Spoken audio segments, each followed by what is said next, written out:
उपस्थित समस्त पत्रकार बंधु मान मु शुभेच्छा जनाऊँ। बंधुगण,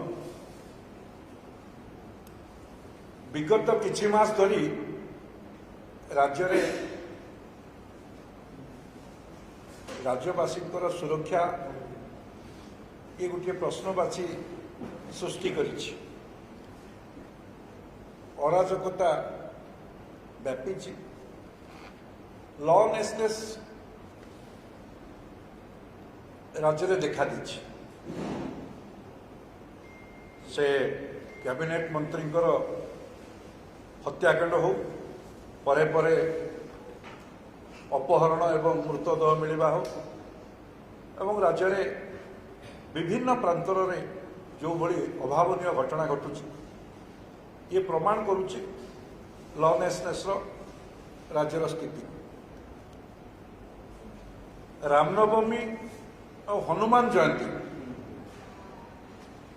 एथिरे हिंसा हेबा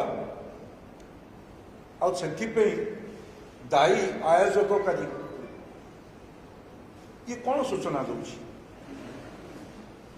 आर कहवा अर्थ हिंसा हिंदू माने करुछन्ति।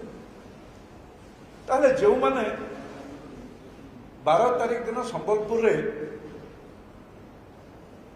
हनुमान जयंती पूर्वर प्रोसेसन रे प्रथमे टेका पत्थर माइले, ठेंगारे आक्रमण कले, तांको घरू पेट्रोल बम छात उपर जबत है। जो माने काफिरों को काट डालेंगे, साले लोगों को इंडिया जाने नहीं देंगे एवं मारणास्त्र धरी तांडव रचेले से किसी दोष नहीं। मंत्री प्रताप देवंकर गतकाली जो भाषा थिला तो से संपूर्ण रूपे प्रमाणित करुची ये दंगा सृष्टिकारी को ये सुरक्षा दबा स्पष्ट होची। पुलिस जो एफआईआर करथिला आपण माने समस्त जानी थिबे। से एफआईआर रे से जहाँ जहाँ लिखी चलती से एफआईआर करता जो आईआईसी सरीपाली धीरेन्द्र कुमार स्वाई से जहाँ एफआईआर देइचंती सेही कथा ही मु कहूची। से स्पष्ट भाव में लिखिंट 150 रु 160 दंगाकारी थे जहाँ सामाजिक गणमाध्यम घूरी बुलूँ। तुम्हें 30 गिरफ करी हाथ बांधि बसिल ताले अन्य मानू गिरफ न करने दंगा कर किए चाप सृष्टि करुच्ची। तो से भाव में आपड़ जो देखिए गत किछि दिन धरी जो सब घटना ये घटी उत्तर प्रदेश जड़े अपराधी अतीक अहमद तांकर जे से गैंगस्टर जे मेंबर गुड्डू मुस्लिम सी आसी आमर पवित्र स्थान श्रीक्षेत्र पुरी को अपवित्र करिकी गला। सेठू जाई बरगढ़ रे पहुंचला एवं सेठी आश्रयदाता जे कुख्यात अपराधी जे दुईटी हत्याकांड रे संपृक्त थाई जेल जाइछन्ति एवं बेल रे अछन्ति। से कहार बंधु? पूर्वतन मंत्री किए से सुशांत सिंह से बंधु नुहंती। से गोचालान रे गोरु चालान ड्रग्स आर्म्स एमुनेशन विभिन्न दफारे ना केस अच्छी। सी जदि आसिकी ओडिशा रे एक शांतिप्रिय राज्य बोली आम समस्ते जानीचे। विगत किसी दिन धरी जो भाई भाव में घटना घटी चलती ये लॉलेसनेस नुहे तो कौन ये विजु जनता दल सबुबले हिंदू विरोधी मानसिकता प्रतिपोषण करिछि। जगन्नाथ रथ यात्रा बंद करने सुप्रीम कोर्ट जाई से जो एनजीओ सहित जड़े भारत वर्षर विशिष्ट वकिल को जहाँ फीस आम कल्पना करिपरिबा नहीं से भली वकिल को दे रथ यात्रा रोकने जी उद्यम करते जे आपण 5 वर्ष धरी रत्न भंडार को लुंठन करिथिबा सरकार डुप्लिकेट चाबी कथा कहवा एवं मुख्यमंत्री निष्पत्ति नहीं न पारिबा साधारण लोकंकु ओडिया लोकंकु रत्न भंडार कौन अच्छी न अच्छी जी इन्वेंटरी जिनस थिला ताकू खोलिकी लोकंको पाखरे प्रकाश करवा 5 वर्ष हो गला ये संभव है नहीं। रघुवर दास कमिशन रहिले से कमिशन रिपोर्ट देले से रिपोर्ट प्रकाशित है नहीं सर्वसाधारण है नहीं ये कौन प्रमाण करुच्ची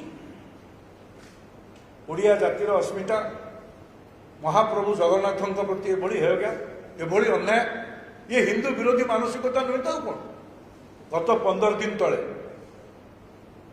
जो अमृत मणई जमी जगन्नाथंकर एक घरेई कंपानी को विश्वविद्यालय ना रे देइथिले जहाँ लोकायुक्त हाईकोर्ट ता सत्वे बड़ वकिल को पुणी दे सुप्रीम कोर्ट रु भर्सना शुणा ये भी 15 दिन हो गला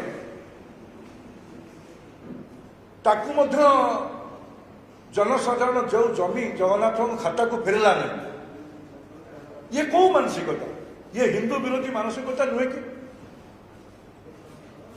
बंधुगण जो भली भाषा प्रताप देव गतकाली प्रकाश कर दृढ़ भाव में निंदा करुच्ची एवं इतिहास निश्चित रूपे आगामी दिन में से कथा प्रकाश पाइब इतिहास लेखा हम कौ भली भाव में स्वामी लक्ष्मणानंद सरस्वती को हत्या करागला से कहार कहार संपृक्ति थिला एवं 3-3टी कमिशन बसिला से कमिशन सर्वजनीन है ना यह इतिहास कह इतिहास अनेक कथा कह विगत 20 वर्ष जो सरकार थिला 1992 मसीह हनुमान जयंती रामनवमी ओडिशा रे पालन करा आस्ते आस्ते ये सर्वजनीन सर्वविदित हो सारा तो से दृष्टि जो भली भाव में प्रताप देव गतकाली जो भाषा कहते से भाषा प्रमाणित करुच्ची से दंगाकारी को सुरक्षा दौची एवं जो माने आयोजक से जो तांकु जो निरीह जो माने आयोजन करता जो माने हनुमान जयंती कमिटीर से उपसभापति हूँ मारणात्मक आक्रमण करागला एवं तांकु देखिबाई आमे समस्ते चाहिलु जीवाई करागला ना जी संपादक अच्छा गिरफ करागला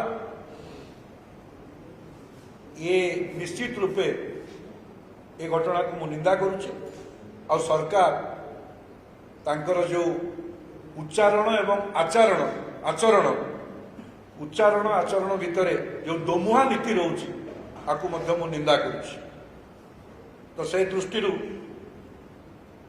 ए लॉनेसनेस पाई दायी जो माने अछंती लोके जहाँ को दायित्व देइछंती साधारण जनता को सुरक्षा दबा तांकर दायित्व जदि से दायित्व नहीं पारु नाहंती गणतंत्र रे तार अनेक विकल्प अच्छी ताकू मध्य से विकल्प को आदरी नबार आवश्यकता अच्छी से दृष्टि आपण माध्यम 4.5 कोटी ओडिया महाप्रभु जगन्नाथंकर लक्ष लक्ष भावावेग को भक्तर भावावेग को जो भली भाव में कुठारघात कर निश्चित रूपे ए ओडिया जाति से कथा को देखुची आगामी दिन में तार उत्तर निश्चित रूपे रखिबे। समस्त को धन्यवाद।